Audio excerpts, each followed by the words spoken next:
Bayangkan kamu sedang duduk di sebuah ruangan yang sunyi. Tidak ada suara, tidak ada gerakan. Hanya kamu dan sebuah pertanyaan yang selama ini kamu hindari. Apa yang sebenarnya terjadi ketika kamu mati? Bukan dalam arti agama, bukan dalam arti medis, tapi dalam arti yang paling fundamental, dalam bahasa alam semesta itu sendiri, dalam bahasa matematika. Karena ternyata, fisika modern tidak pernah menemukan sesuatu yang benar-benar berakhir. Energi tidak hilang, informasi tidak musnah, materi tidak hancur. Semuanya hanya berubah bentuk, berpindah wujud, mengalir ke konfigurasi yang baru. Dan jika itu benar untuk setiap partikel di alam semesta, lalu apa artinya untuk kamu? Inilah pertanyaan yang membuat para fisikawan, filsuf, dan matematikawan tidak bisa tidur. Mari kita masuk ke dalamnya. Di tahun 1850, seorang fisikawan Jerman bernama Rudolf Clausius merumuskan sesuatu yang kemudian mengubah cara manusia memandang alam semesta. Ia menyebutnya hukum kedua termodinamika.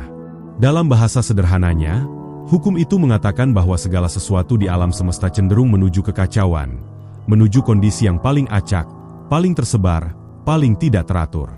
Sebuah cangkir yang jatuh akan pecah. Kamu tidak pernah melihat pecahan keramik yang tiba-tiba melompat kembali membentuk cangkir yang utuh. Asap yang mengepul dari lilin akan menyebar ke seluruh ruangan. Kamu tidak pernah melihat asap yang terpencar itu tiba-tiba berkumpul kembali menjadi asap yang rapat di atas sumbu lilin. Entropi berjalan satu arah. Dan tubuhmu, sel-selmu, organmu, keseluruhan strukturmu, adalah sebuah sistem yang berjuang melawan entropi setiap detik yang kamu hirup. Ketika kamu mati, perjuangan itu berhenti. Tapi apakah kamu berhenti? Inilah tempat di mana fisika mulai mengatakan sesuatu yang mengejutkan. Di tahun 1927, Werner Heisenberg merumuskan prinsip ketidakpastian. Prinsip itu mengatakan bahwa kamu tidak bisa pernah mengetahui posisi dan momentum sebuah partikel secara bersamaan dengan presisi sempurna. Semakin kamu tahu satu hal, semakin kamu tidak tahu hal yang lain. Tapi ada implikasi yang lebih dalam dari sekadar ketidakpastian pengukuran. Partikel-partikel subatomik tidak hidup dalam satu keadaan yang pasti sampai mereka diamati. Mereka hidup dalam superposisi, keberadaan yang simultan di banyak kemungkinan sekaligus. Sebuah elektron tidak berada di titik A atau titik B. Ia berada di A dan B dan semua titik di antaranya, dalam bentuk fungsi gelombang probabilitas. Ini bukan metafora. Ini persamaan matematis yang sudah diverifikasi ribuan kali dalam eksperimen nyata. Dan tubuhmu tersusun dari partikel-partikel itu. Setiap atom di dalam dagingmu, di dalam tulangmu, di dalam sel-sel otakmu yang sekarang sedang memproses kata-kata ini, semuanya mengikuti hukum mekanika kuantum. Semuanya adalah fungsi gelombang. Semuanya adalah probabilitas yang sedang runtuh menjadi kenyataan setiap kali ada interaksi. Lalu siapa kamu? Jika dasarnya kamu adalah kumpulan probabilitas? Pertanyaan itu bukan pertanyaan baru. Mereka berkata, kamu seperti gelombang di samudra. Gelombang itu nyata. Ia punya bentuk, punya gerak, punya energi. Tapi gelombang itu tidak pernah terpisah dari samudra. Ketika gelombang itu mereda, apakah samudra berkurang? Tidak. Air itu masih ada. Energinya masih ada. Hanya bentuknya yang berubah. Fisika modern ternyata mengucapkan hal yang sangat serupa, tapi dalam bahasa yang berbeda. Di tahun 1970-an, fisikawan Stephen Hawking dan Jacob Bekenstein menemukan sesuatu yang mengguncang dunia fisika. Mereka menemukan bahwa lubang hitam, benda yang selama ini dianggap menelan segalanya tanpa sisa, ternyata memancarkan radiasi. Radiasi yang kemudian dikenal sebagai radiasi Hawking. Ini artinya, lubang hitam perlahan-lahan kehilangan massa. Perlahan-lahan menguap. Tapi yang lebih mengguncang adalah pertanyaan yang menyusul. Kemana perginya informasi tentang semua hal yang sudah ditelan lubang hitam itu? Apakah informasi itu musnah? Fisikawan menyebut ini sebagai paradoks informasi lubang hitam. Dan ini bukan pertanyaan sepele. Ini pertanyaan yang membuat Stephen Hawking dan John Preskill bertaruh secara resmi, dan perdebatannya berlangsung selama lebih dari 20 tahun. Karena jika informasi bisa musnah di dalam lubang hitam, maka mekanika kuantum, seluruh fondasi fisika modern, runtuh.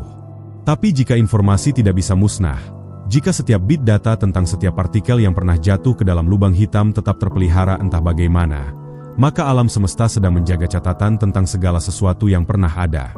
Segala sesuatu, termasuk kamu. Kini masuk ke pertanyaan yang lebih dalam lagi.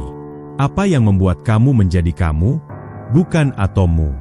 Karena seluruh atom dalam tubuhmu diganti hampir sepenuhnya setiap 7 hingga 10 tahun. Atom-atom yang membentuk dagingmu sekarang bukan atom yang sama dengan yang ada di tubuhmu saat kamu berusia 10 tahun. Kamu secara harfiah tersusun dari materi yang berbeda. Tapi kamu masih merasa menjadi kamu yang sama. Filsuf Derek Parfit, dalam bukunya Reasons and Persons yang diterbitkan tahun 1984, mengajukan sebuah eksperimen pikiran yang kemudian menjadi salah satu yang paling berpengaruh dalam filsafat pikiran abad ke-20. Ia bertanya, jika seluruh sel tubuhmu diganti satu persatu, di titik mana kamu berhenti menjadi kamu? Parfit sampai pada kesimpulan yang mengejutkan banyak orang, bahwa identitas personal itu bukan fakta biner. Bukan ada atau tidak ada. Identitas lebih seperti kontinum. Seperti sungai yang tidak punya batas yang jelas antara di mana ia dimulai dan di mana ia berakhir. Dan jika identitas adalah kontinum, bukan sesuatu yang solid dan tetap, maka kematian menjadi sesuatu yang jauh lebih rumit dari sekadar berhenti. Sekarang, mari kita berbicara tentang fisika yang lebih baru lagi. Di tahun 2011, fisikawan Max Tegmark dari MIT menerbitkan argumennya tentang apa yang ia sebut Mathematical Universe Hypothesis. Hipotesis ini menyatakan sesuatu yang radikal, bahwa alam semesta ini tidak hanya bisa dijelaskan oleh matematika, tetapi alam semesta ini adalah matematika. Bukan artinya matematika adalah alat untuk mendeskripsikan realitas. Tapi artinya struktur matematika itu sendiri adalah realitas. Jika hipotesis Tegmark benar, maka kamu, kesadaranmu, kenangan-kenanganmu, pola-pola spesifik koneksi neuron di otakmu, adalah sebuah struktur matematis yang kompleks. Sebuah pola yang terdefinisi. Dan pola tidak bisa dihapus. Pola hanya bisa ditransformasi. Ini bukan sekadar spekulasi filosofis. Ini terhubung langsung ke sesuatu yang sudah kamu kenal. Hukum kekekalan energi. Hukum itu mengatakan bahwa total energi dalam sistem tertutup selalu konstan. Energi tidak bisa diciptakan dari ketiadaan. Dan energi tidak bisa musnah menjadi ketiadaan. Tubuhmu adalah energi. Setiap sel, setiap impuls listrik yang bergerak di sepanjang akson neuronmu, setiap proses biokimia yang membuat jantungmu berdetak, semuanya adalah energi dalam berbagai bentuk. Ketika jantungmu berhenti, energi itu tidak lenyap. Ia berpencar. Ia mengalir. Ia meresap ke dalam sistem yang lebih besar. Kamu pernah memperhatikan lilin yang habis terbakar? Api itu padam. Tapi panas yang ia hasilkan masih ada di udara sekitarnya, meski sudah terlalu tersebar untuk kamu rasakan. Karbon yang terkandung dalam lilin sudah menjadi karbon dioksida yang mengapung di atmosfer. Beberapa molekul itu mungkin sudah terserap oleh daun pohon di halaman rumahmu dan menjadi bagian dari fotosintesis. Lilin itu tidak ada lagi sebagai lilin. Tapi tidak ada satu atom pun yang hilang dari alam semesta. Tapi kamu mungkin bertanya, itu hanya atom. Itu bukan aku. Dan itu adalah pertanyaan yang paling penting. Karena apa yang kita sebut, aku, ternyata adalah sesuatu yang jauh lebih misterius dari sekadar kumpulan atom. Neurosaintis Giulio Tononi dari University of Wisconsin-Madison telah menghabiskan karirnya mencoba mengukur kesadaran secara matematis. Ia mengembangkan apa yang disebut Integrated Information Theory, atau IIT, sebuah teori yang menyatakan bahwa kesadaran adalah properti dari integrasi informasi dalam sebuah sistem. Ia mengekspresikan ini dengan sebuah simbol matematis yang ia sebut phi, atau dalam alfabet Yunani ditulis sebagai huruf yang terlihat seperti lingkaran dengan garis di tengahnya. Phi mengukur seberapa besar informasi yang dihasilkan oleh sebuah sistem secara keseluruhan melebihi informasi yang dihasilkan oleh bagian-bagiannya secara terpisah. Semakin tinggi nilai Phi, semakin kaya kesadaran itu. Otak manusia memiliki nilai Phi yang sangat tinggi. Sebuah termostat memiliki Phi yang sangat rendah. Tapi yang menarik dari teori Tononi adalah ini, Phi adalah properti matematika. Dan properti matematika tidak bergantung pada substrat fisik tertentu.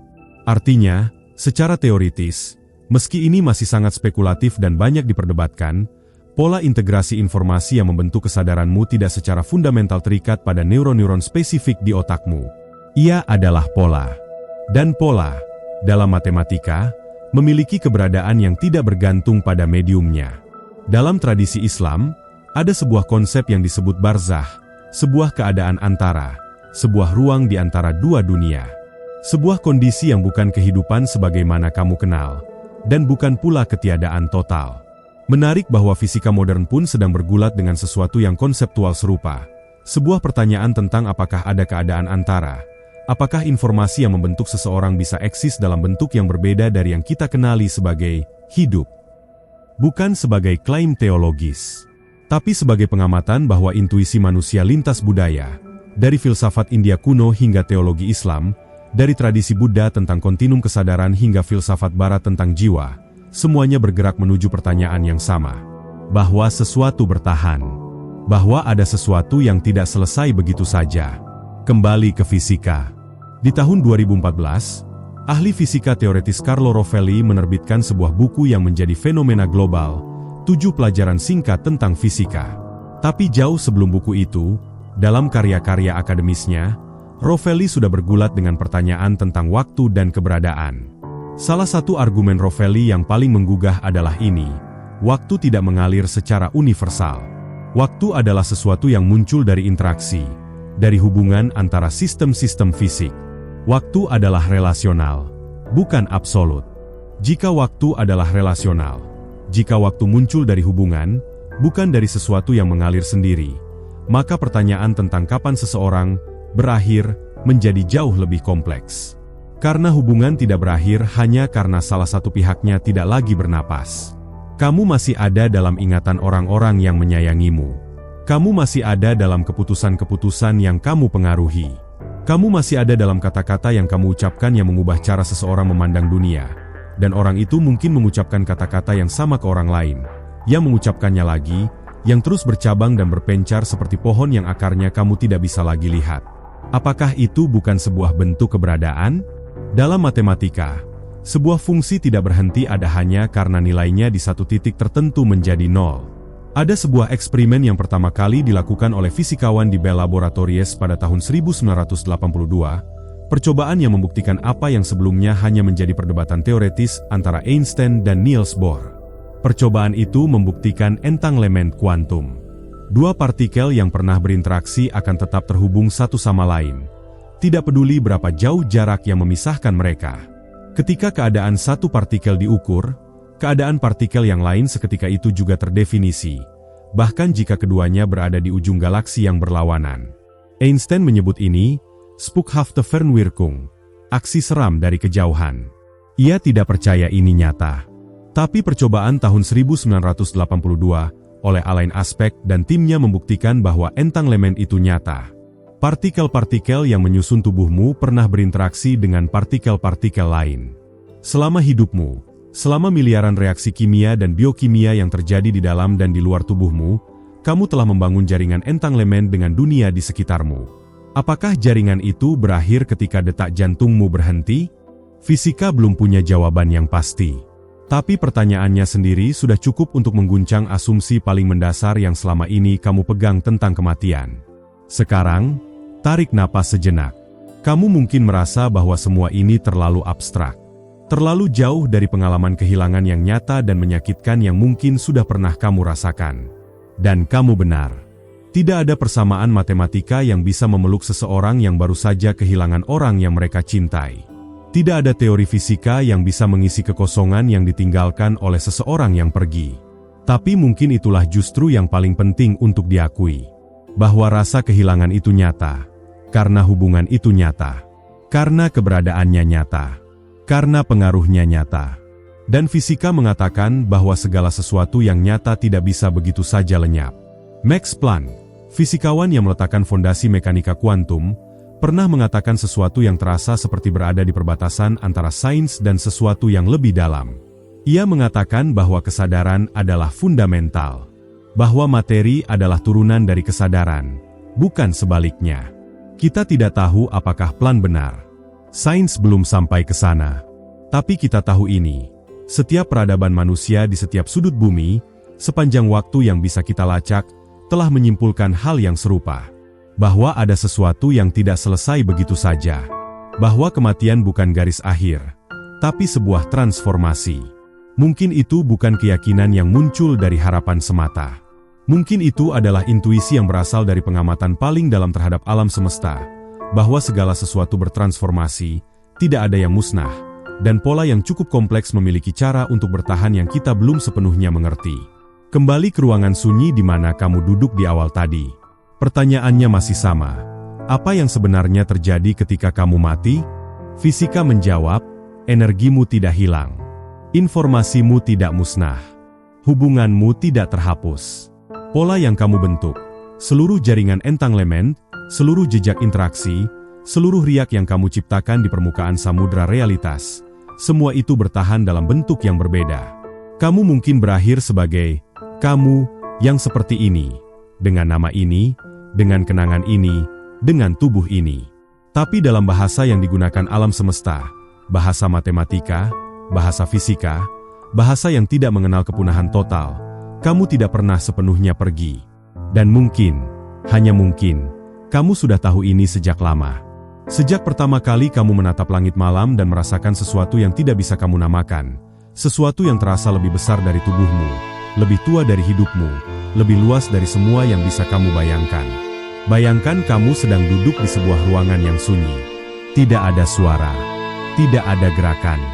Hanya kamu dan sebuah jawaban yang selama ini sudah ada di sana, menunggu kamu berhenti cukup lama untuk mendengarnya.